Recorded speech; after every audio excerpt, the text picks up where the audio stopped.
Les artistes, les graffeurs ont le droit, comme tout autre artiste, d'avoir un lieu d'expression. Et sachant que leur art se déroule en ville, et ben, il faut qu'ils aient un lieu dédié à ça. C'est très bien. Moi je suis tout à fait d'accord avec la jeune demoiselle. Non, je pense que c'est magnifique ce qu'ils font et garder ce lieu intact ou le conserver, c'est vraiment une très bonne idée. Et à l'avenir, le faire dans chaque ville d'ailleurs. Au lieu d'en avoir un peu de partout, je pense que c'est une bonne idée, une très bonne idée. Bon, j'ai vu que la mairie allait faire des travaux et plus ou moins détruire le lieu. Et j'espère que les graffeurs auront un endroit réservé où ils pourront continuer leur art. Si pour moi, évidemment, c'est un art aussi, hein, aussi bien que la peinture, la sculpture. Je m'inquiète un petit peu du sort qui va être fait à ces graffeurs. Et donc je souhaite que la mairie puisse leur accorder un des murs ou un espace dans ces lieux. Bonjour, voilà, concernant le Gabu qui se trouve aussi au niveau du centre-ville de La Rochelle, je trouve que l'espace de graffiti est un espace qui est bien, en tout cas pour l'accès de la culture à tous, parce que ça permet tout simplement aux personnes de s'exprimer d'une certaine manière sur les murs. Ça existe depuis très longtemps, hein. On voyait déjà le muralisme au Mexique et en Amérique du Sud. Et je trouve que c'est une partie de la culture urbaine qui permet en tout cas aux jeunes de pouvoir s'exprimer d'une certaine manière.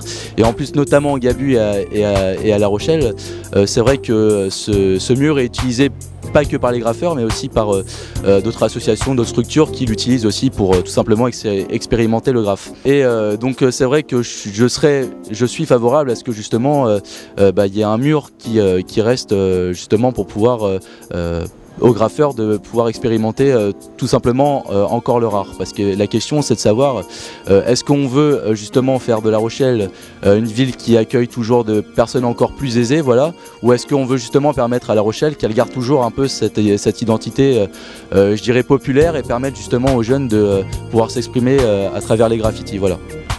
Bonjour à tous, bienvenue dans votre nouveau magazine sur Web TV Info. Ce magazine s'appelle Droit de question. Il a pour but de poser la question à des habitants sur l'environnement, sur les projets de la cité. Et donc nous sommes sur l'esplanade du Gabu. Nous sommes dans un espace qui a été investi par des graffeurs depuis quelques années.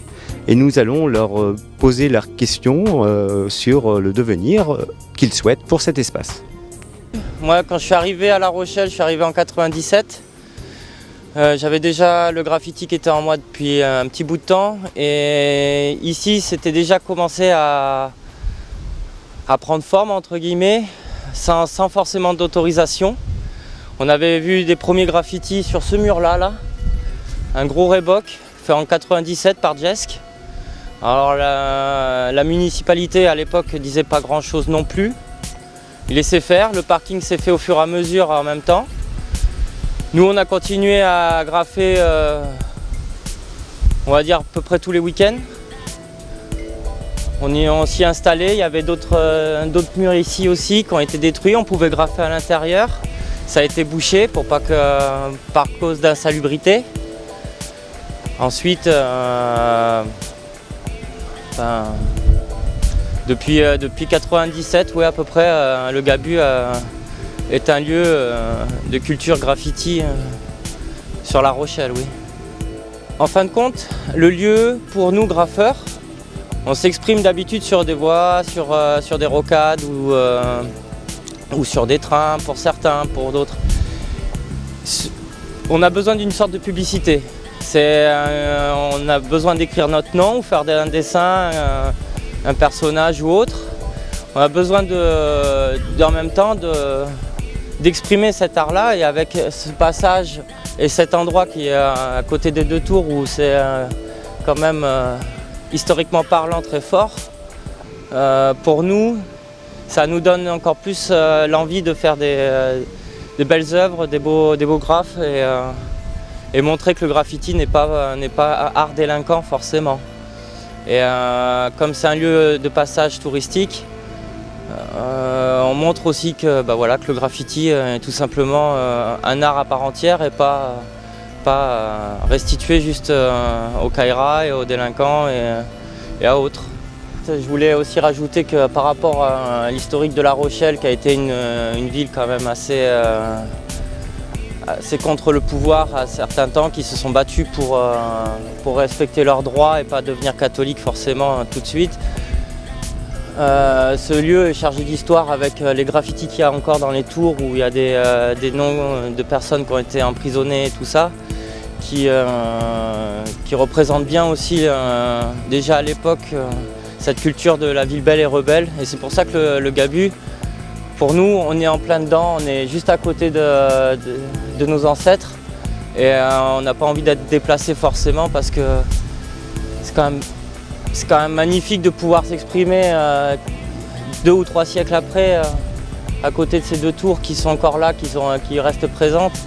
Et c'est une richesse d'avoir un espace graffiti ici à La Rochelle, dans ce lieu, dans ce microcosme de ce quartier. C'est un micro-Berlin pour nous, et on compte bien pouvoir avoir la chance de le garder encore un petit peu, quoi. Même de donner plus d'élan encore à ce Gabu qui demande que ça, à cette ville qui demande qu'à partir, qu'à évoluer, qu'à donner du courage à eux-mêmes, quoi. Donc pourquoi le détruire? Pourquoi en faire quelque chose où ça serait juste un espace dédié à la pétanque ou autre? Il y a plein de choses à faire et il faut le garder, quoi. Je vais d'abord te demander de te présenter. Bonjour, alors moi je m'appelle Lily Pop, c'est mon nom de graffeuse. Sinon c'est Stéphanie et je réside sur La Rochelle depuis 7 ans et je graffe sur La Rochelle depuis 1 an. Alors Lily Pop, déjà tu vas nous expliquer en quoi on reconnaît un tag et un graphe. Alors un tag, c'est ni plus ni moins qu'une signature qui est posée un petit peu partout. C'est une façon de marquer un lieu, c'est une façon de s'identifier, et plus on se fait voir et mieux c'est de la part des taggeurs. Et le graffiti peut s'exprimer, lui par exemple, au travers de lettrages. Donc ça peut être des flops ou des grands chromes, mais c'est aussi des personnages comme on peut voir là derrière, où c'est travaillé plus au niveau d'une fresque décorative. Et c'est quoi ton style alors de graffiti, Lily? Alors moi ce qui me plaît le plus c'est les personnages. Donc soit des images que je prends sur internet, ou un personnage que je me suis créé qui s'appelle Lily Pop, une petite pin-up. Alors où c'est qu'on peut voir Lily Pop à La Rochelle, sur les murs?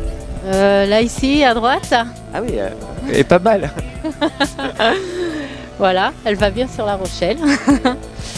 Et sinon j'ai un Bouddha là aussi, complètement dans un style différent. Et tu as commencé quand à faire des graphes sur La Rochelle? Alors j'ai commencé à graffer il y a 1 an, mais auparavant je dessinais sur papier, crayon à papier. Et voilà, et j'ai découvert les graffeurs de La Rochelle, et puis je me suis lancée. Voilà, avec mon ami Christophe. Alors Christophe, on m'a dit que toi tu faisais partie des anciens graffeurs rochelais. C'est bien ça? Attends. 88. Je graffe depuis 88 à La Rochelle. Donc tu as été une sorte de précurseur sur La Rochelle?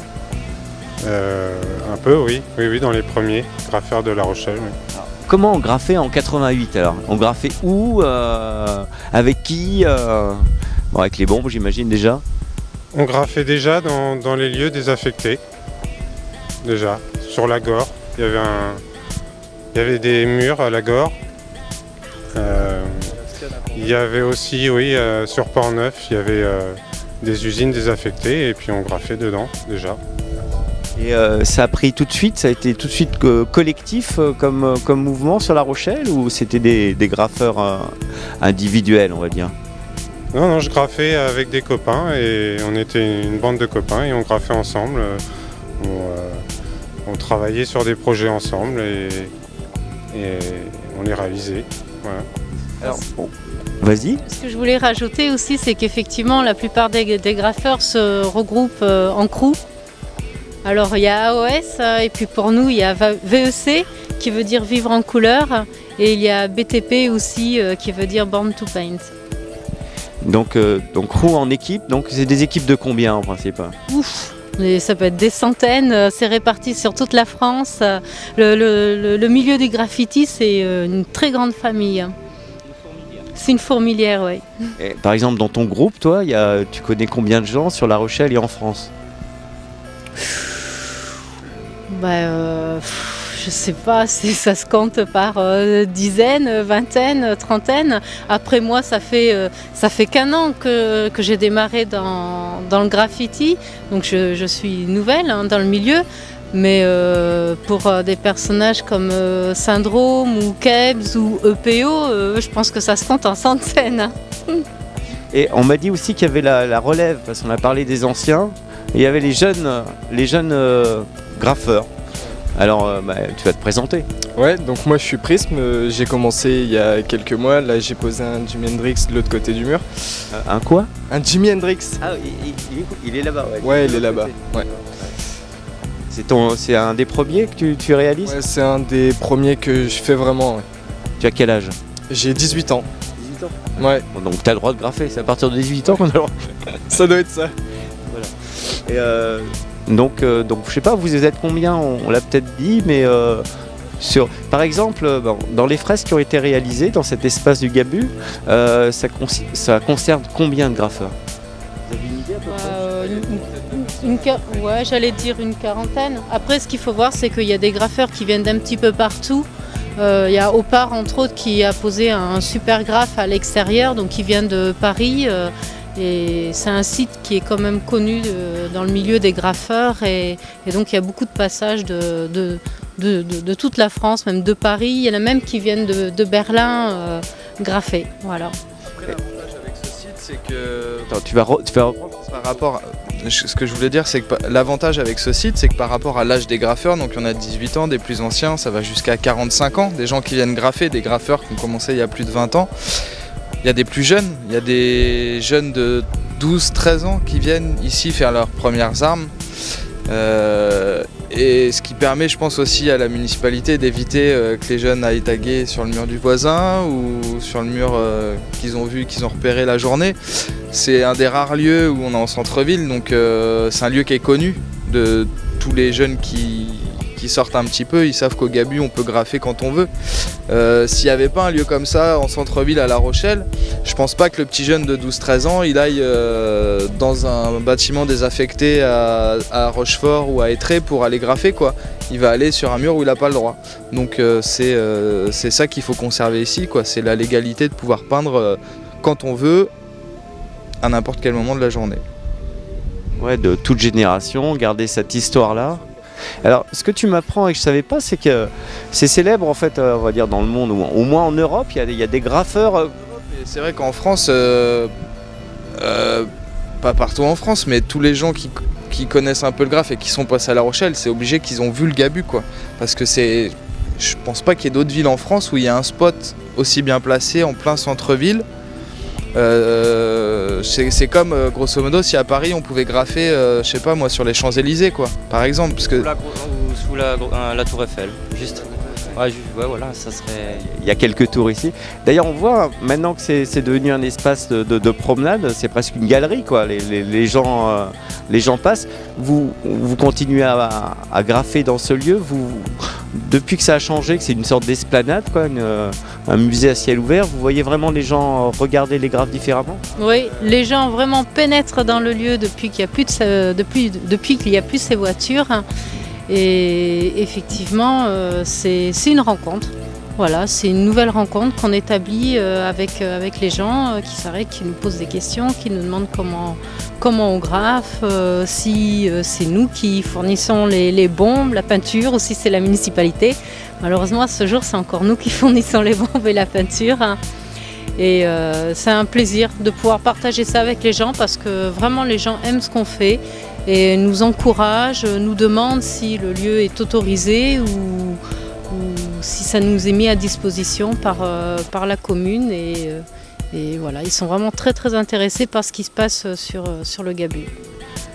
Bon Laurent, ce lieu va peut-être changer d'affectation. On ne sait pas ce qu'on va devenir ces locaux qui appartiennent à la commune. Toi en tant que graffeur sur le lieu, investi sur le lieu avec tes copains, comment vous voyez cet espace vous? Quels aménagements il faudrait? Comment vous le voyez vivre? Est-ce que vous avez déjà des idées là-dessus? Est-ce que vous en parlez entre vous? Ah bah oui, on en parle, des idées on en a plein. Sans spécialement que ça coûte les yeux de la tête, tout en sachant les problèmes qu'il y a eu par rapport à l'hôtel et tous les recours qu'il y a pu y avoir sur les permis de construire qui ont été déposés pour l'hôtel. On sait que ici c'est pas un lieu qui doit complètement être changé, ça doit être réhabilité parce qu'il y a déjà des bâtiments existants. Donc tout raser pour reconstruire, pourquoi pas, mais après il faut avoir bien sûr le budget et puis il faut que les permis soient accordés avec toutes les histoires d'inondation qu'il y a eu, avec le papy qui a été mis en œuvre, etc. On ne sait pas après qu'est-ce qui peut être fait en neuf. Maintenant je pense qu'en réhabilitant les bâtiments existants, en mettant un peu plus d'espace vert, on peut arriver à faire un lieu ouvert culturellement, avec par exemple un local pour les graffeurs pour pouvoir faire des ateliers graphes. Parce qu'ici, tous les étés, par exemple, il y a Roscoe qui intervient avec des jeunes qui sont inscrits au CDJ pour faire des ateliers graphes. Christophe également qui intervient avec son association Art Citoyen pour faire des ateliers graphes. C'est un lieu qui permet ça. Voilà, donc on aimerait que ça perdure et qu'on ne soit pas obligé d'aller à l'autre bout du département pour pouvoir aller graffer dans la légalité, quoi. On pourrait presque mixer les deux en fait, non? Ici oui, parce qu'à l'intérieur de ce bâtiment on pourrait faire tout à fait un skatepark et puis avoir éventuellement donc justement dans tous les locaux qu'il y a là, alors ça peut être des locaux associatifs, ça peut être un regroupement d'associations, il peut y avoir justement un atelier pour faire des ateliers graphes avec pourquoi pas un bar associatif, une salle d'exposition ouverte aux artistes d'ici et d'ailleurs, pouvoir monter des expositions de graffeurs, de street artistes ou d'artistes contemporains. Enfin, je veux dire, on n'est pas un milieu fermé non plus à se dire on veut rester entre graffeurs. Le but ici, c'est que tous les peintres, moi j'ai toujours rêvé qu'ici il y ait des peintres, des autres à la peinture, quoi, au pinceau, d'autres médiums qui puissent venir ici, quoi. Voilà, on n'est pas un truc, on veut pas rester qu'entre nous. Le but c'est que ça reste ouvert, mais qu'on ait quand même nous notre place dans ce lieu et qu'on puisse s'exprimer quand on veut ici, quoi. On veut que ça soit un lieu qui vive, un lieu qui soit créatif, un lieu qui serve à développer des nouveautés. Voilà. Si La Rochelle veut aller de l'avant et soit novateur, qu'elle aille en ce sens et qu'elle crée ce lieu et ça sera un modèle pour d'autres villes. Oui, puis ça s'inscrit peut-être aussi dans l'histoire des graffitis de la tour de la Lanterne. Hein. Ça n'a pas commencé tout de suite les graffitis, donc on peut imaginer un projet vraiment... Vraiment, c'est que ça ne devienne pas un lieu élitiste réservé à une certaine culture ou à une certaine pratique, ça soit vraiment multiculturel, parce que pour l'instant c'est vrai que c'est un peu uniquement dédié au graffiti parce qu'on se l'est approprié, mais si demain la municipalité décide d'en faire un lieu dédié à la musique ou dédié, je sais pas, à d'autres... mais que ça reste quand même multiculturel, que ça soit pas élitiste pour une seule culture, voilà, qui ferme pas la porte à d'autres choses. Et qui soit orienté voilà, sur des modes d'expression des jeunes de maintenant en fait, non? Des lieux alternatifs comme on peut voir dans des villes comme Berlin où toutes les cultures se mélangent, où les générations se mélangent. C'est ce qu'on aimerait ici en fait pour le Gabu, qu'un lieu comme ça voit le jour. Hein.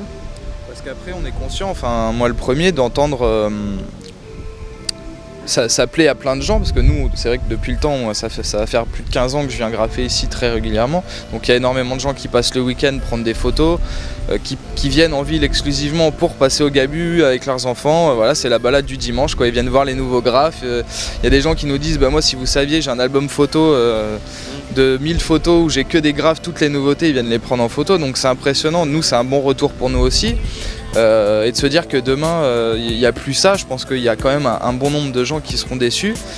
Et d'un autre côté, on sait très bien qu'il y a quand même beaucoup de Rochelais qui disent que pour eux, c'est un peu la verrue de La Rochelle, que ça fait sale, etc. Donc je pense qu'il faut trouver un compromis, quoi. Il faut trouver un compromis entre un lieu d'expression libre où on est notre place et un espace qui soit peut-être un peu plus accueillant pour les Rochelais. Donc plus d'espace vert, des tables pour faire des pique-niques. Et puis un peu plus de verdure, et puis garder des murs d'expression libre, même si évidemment tous les murs ne seront pas disponibles. Mais je pense qu'on peut trouver un bon compromis entre de l'expression libre et un lieu accueillant pour tous. Il nous faut des murs en fait qui peuvent faire jusqu'à 4 mètres de haut, justement pour pouvoir continuer à réaliser des fresques comme on a là. Et puis, le Gabu, c'est quand même un lieu qui a accueilli plein d'événements en fait depuis qu'il est ce qu'il est. Musicaux, culturellement parlant en fait, qui regroupait déjà plein de choses, quoi. Il y a eu pendant les Francopholies le village des Francopholies où il y a eu du graphe ici, mais il y a déjà 15 ans de ça. Il y a eu un festival de Springtime Delights qui a eu lieu, c'est tous les 2 ans en fait. Ça regroupe de la danse, de la musique, de la peinture, enfin ça regroupe vraiment toutes les cultures, du skateboard, et c'est au Gabu que ça a eu lieu, quoi. Donc du monde entier là aussi pour le coup. Et puis cette fresque-là aussi qui a été réalisée il y a une semaine dans le cadre des ateliers ouverts, organisés, mis en place par l'association Gaspard 17 de La Rochelle qui existe et qui est là, qui vit pour promouvoir les artistes du département. Ok, eh ben, moi je suis convaincu, mais il y a quelqu'un qui veut rajouter quelque chose, un truc qu'on n'aurait pas dit, un truc d'important? On échange déjà aussi avec quelques élus sur nos envies, qu'on a fait part également d'idées de projets et qu'on est ouvert et on se met disponible en fait pour pouvoir rencontrer notre maire, Monsieur Fontaine, pour qu'on puisse lui faire part directement de nos propositions, de nos envies. Et je pense qu'elles sont réalistes, elles sont faisables et elles sont constructives pour la ville de La Rochelle et pour les jeunes. Et je voulais aussi rajouter quelque chose. On en parle souvent dans les médias, on fait beaucoup de choses pour les quartiers. Alors les quartiers de Villeneuve, les quartiers de Mireuil par exemple, en parlant de La Rochelle. Mais je trouve que bien souvent on oublie les quartiers du centre-ville. Alors il ne faut pas oublier qu'en centre-ville, il y a des jeunes aussi qui vivent là. Et ils n'ont pas de maison des jeunes, ils n'ont rien du tout en fait ces jeunes-là. Et pour pouvoir faire un local ici avec un bar associatif, ça leur donnerait un lieu ouvert où ils pourraient venir se poser et créer, travailler sur des projets et mettre plein de choses en place. Voilà. Bon, t'es d'accord toi? Ouais, je suis d'accord, parce que déjà, à venir pendant l'atelier ouvert, je suis venu la semaine dernière, et voir Syndrome graffer toutes les techniques qu'il utilise, enfin c'est beaucoup, on apprend beaucoup, rien qu'au visuel. Et après pratiquer, et c'est vrai que s'il nous enlève les lieux, ce serait dommage, parce que il nous faudrait quand même quelque chose pour s'exprimer. Bon, eh ben, je crois que la question est lancée. Ben, nous voici déjà au terme de cette première émission Droit de questions. Des questions ont été posées par les graffeurs. Ben, nous invitons les responsables, les personnes habilitées à définir l'avenir de ce lieu, ben, à prendre contact et à nous donner des informations.